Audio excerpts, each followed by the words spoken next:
Yurdlarından qovulmuş İsrail oğulları içərisində ağıllı olanlar dedilər: Gəlin Allaha yalvaraq ki, bizi bağışlasın.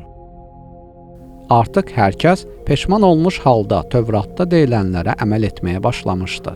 İsrail oğulları məğlub olduqlarını gördükdə ədalətli bir hökmdara ehtiyacları olduğunu düşündülər. Çünki insanlara ədalətli bir hökmdar rəhbərlik etməli idi ki, güclü zəifi əzməsin. Günlərin bir günü İsrail oğulları peyğəmbərlərinin yanına gəlib, onlar üçün bir başçı seçməsini istədilər.